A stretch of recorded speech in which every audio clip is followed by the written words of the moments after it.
هذا خلق الله. Assalamualaikum warahmatullahi wabarakatuh. Alhamdulillah alladzi bi ni'matihi tatimmu shalihat wassalatu wassalamu ala khairil bariyah sayyidina wa maulana wa habibina wa syafi'ina Muhammad wa ala alihi wa ashabihi ajma'in, amma ba'd. Ada sebuah hadis riwayatkan Ibnu Abbas ya, dan ada juga riwayat Abdullah bin Mas'ud secara mauquf berkaitan dengan salah satu manfaat zikir.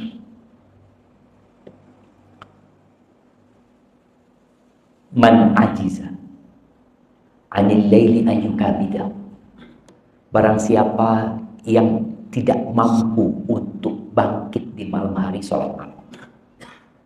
Ada orang-orang kan sulit karena sholat malam. Sepertiga malam akhir adalah waktu yang paling indah, tapi terkadang kita pemanfaatannya masih belum maksimal. Ada yang 15 menit, ada yang 30 menit. Apa nggak bisa sepertiga malam akhir full kita manfaat? Barang siapa yang lemah, nggak mampu. Yang kedua, wa bakhila 'anil mali ayunfiqah, dan dia sulit untuk berinfak.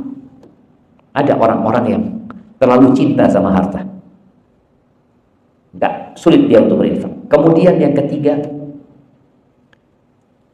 wajahuna 'anil aduwi ayyujahidah, dia pengecut, nggak berani menghadapi musuh. Apa solusinya? Falyukthir min dzikrillah. Pesan Nabi SAW, obat dari semua penyakit itu adalah memperbanyak zikrullah. Di athar Ibnu Mas'ud, secara khusus Ibnu Mas'ud mengatakan hendaklah memperbanyak bacaan la ilaha illallah, subhanallah, alhamdulillah, Allahu akbar. Ini 4 kalimat yang paling dicintai Allah Azza wa Jalla, yang dalam banyak hadis Nabi SAW menyebutkan tentang fadilahnya. Kemudian disebutkan bi ayyihinna bada, terserah mau mulai dari subhanallah, mau mulai dari la ilaha illallah, yang penting 4 kata itu. Jamaah rahimakumullah, zikir ini ada 2 macam. Yang pertama, zikir mutlak. Zikir mutlak adalah dia zikir yang dibaca kapan saja, di mana saja, seperti ucapan tadi subhanallah, atau bacaan alhamdulillah, atau bacaan la haula wa la quwwata illa billah, atau istighfar. Dan ada zikir yang muqayyad.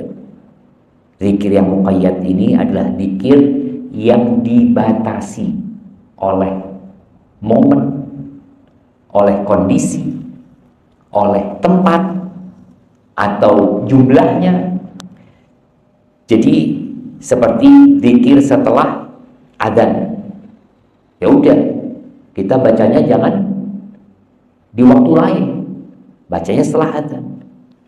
Zikir waktu berhubungan suami istri,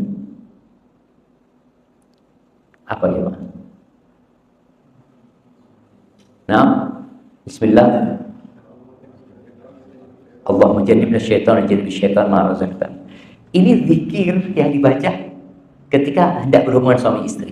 Ya dibaca pada waktu itu. Jangan masuk masjid baca itu. Karena ada kejadian ya, orang ini tawaf.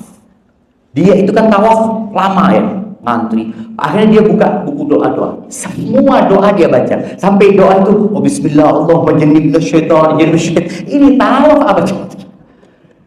Itu zikir khusus. Tadi yang terikat dengan kondisi.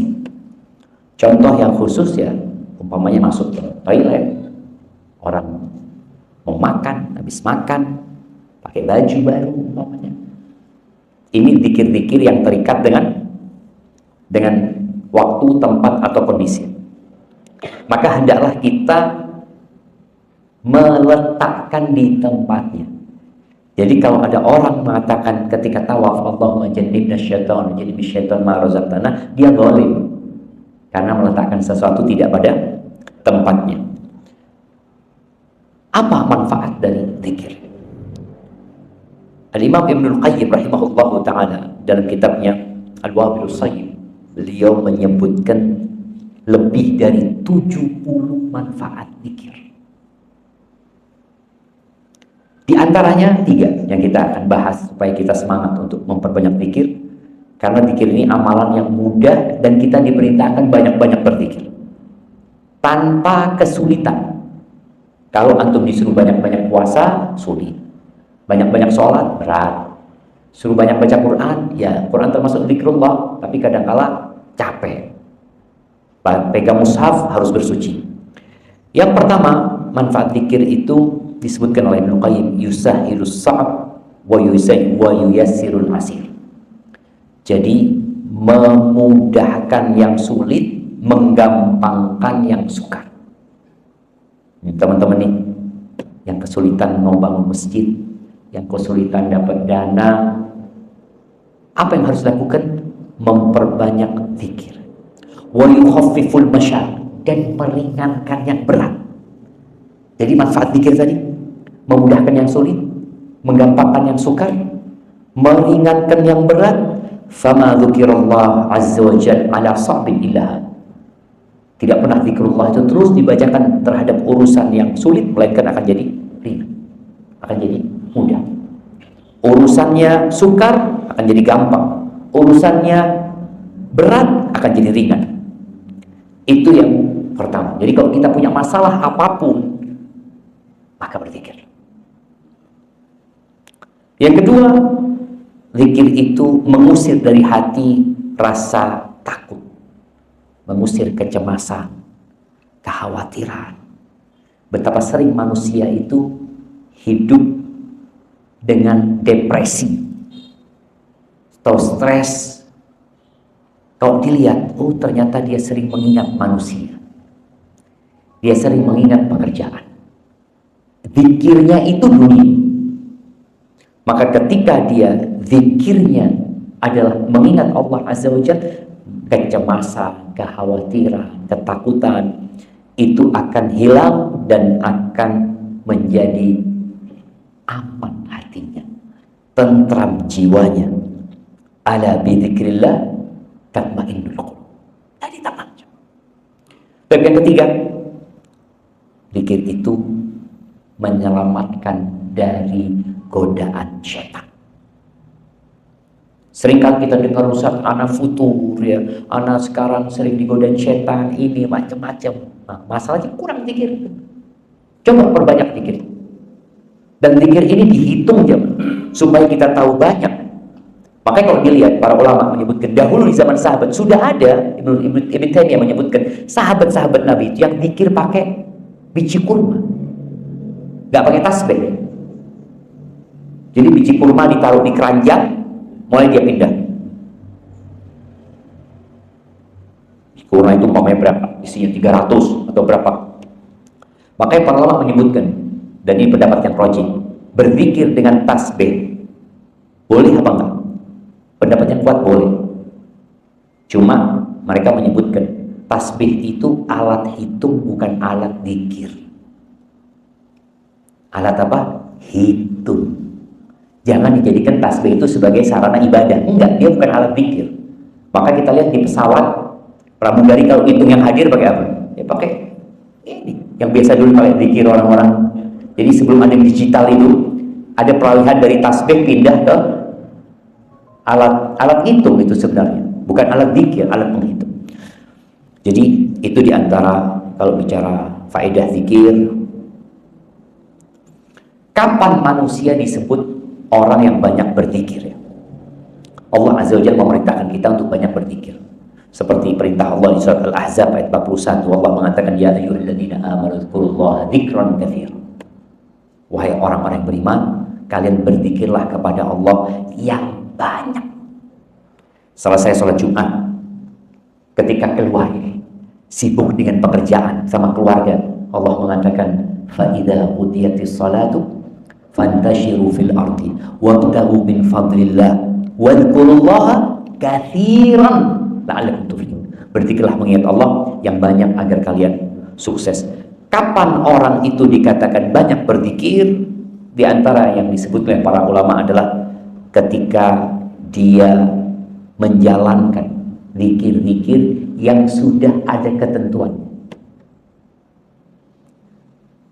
Seperti Ibn Abbas mengatakan, ada perintah Allah yang tidak dibatasi, nggak ada batasan.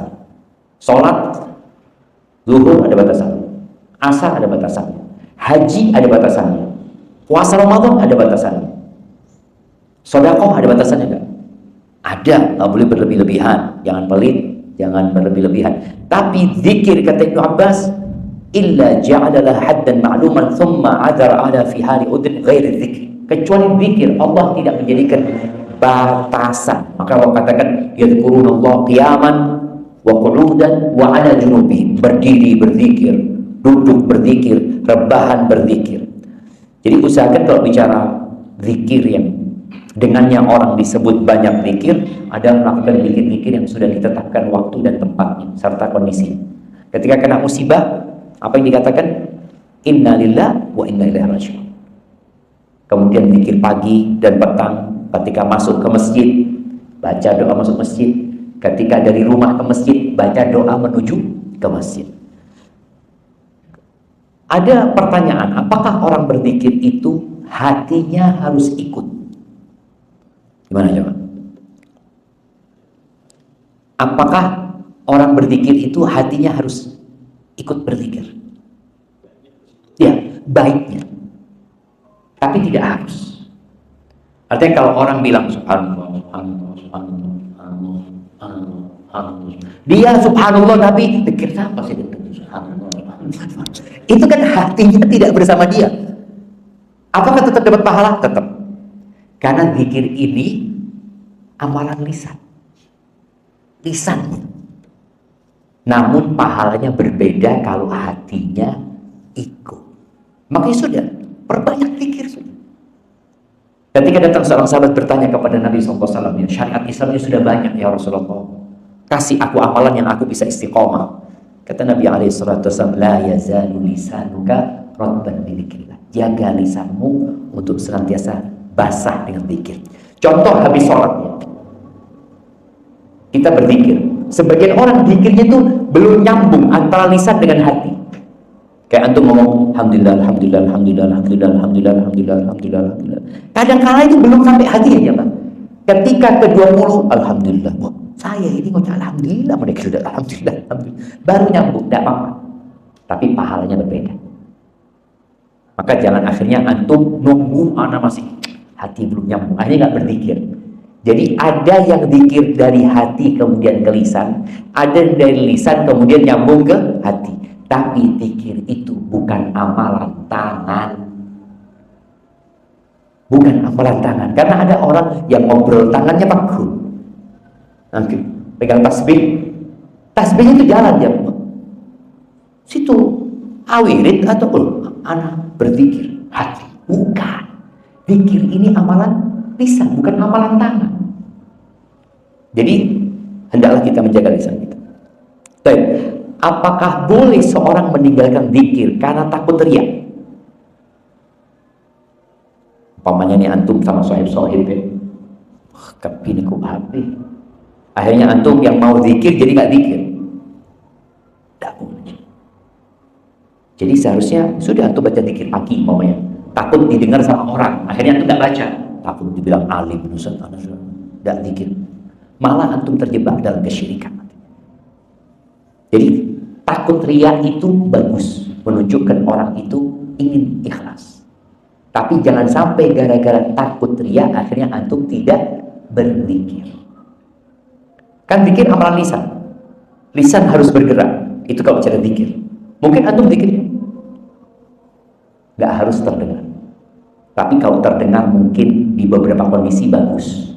Agar orang lain yang sedang main HP, kalau kita ngomongnya dia sedang main HP, kita ngomong Allahumma sholli wa sallim ala Muhammad, akhirnya dia Allahumma sholli wa sallim ala Muhammad. Kadang-kadang itu juga mengingatkan.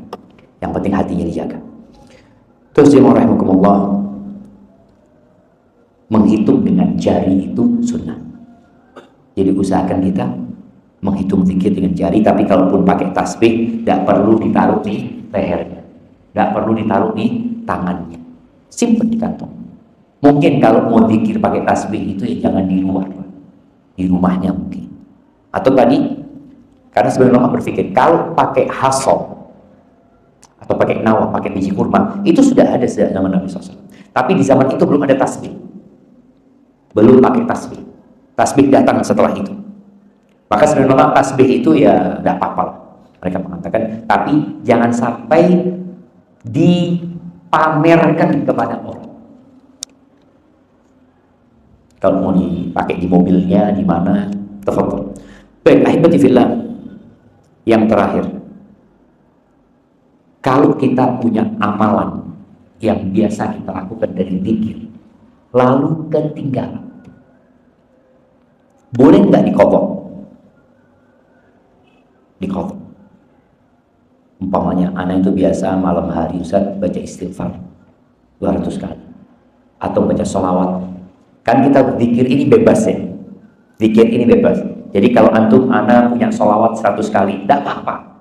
Bukan bid'ah, enggak, karena ini antum yang amalkan. Kan kita disuruh banyak sholawat, anak sholawatnya 100, antum sholawatnya berapa?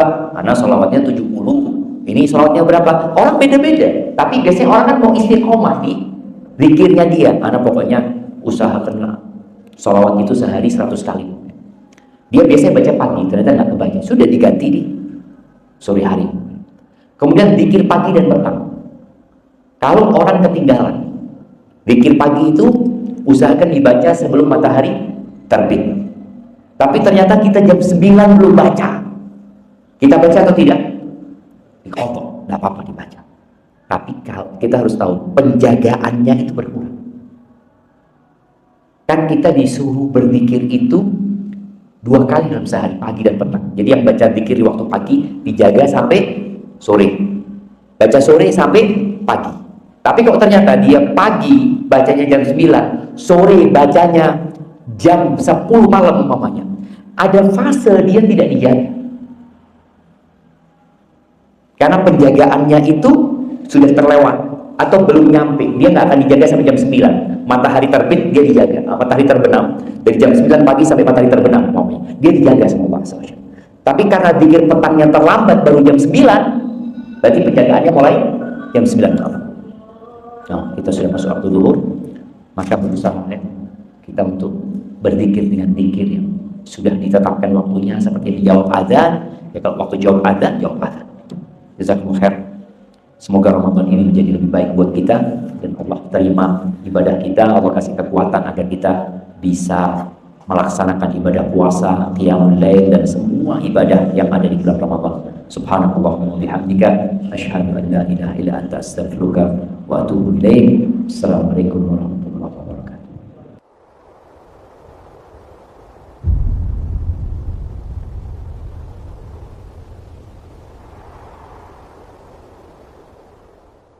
هذا خلق الله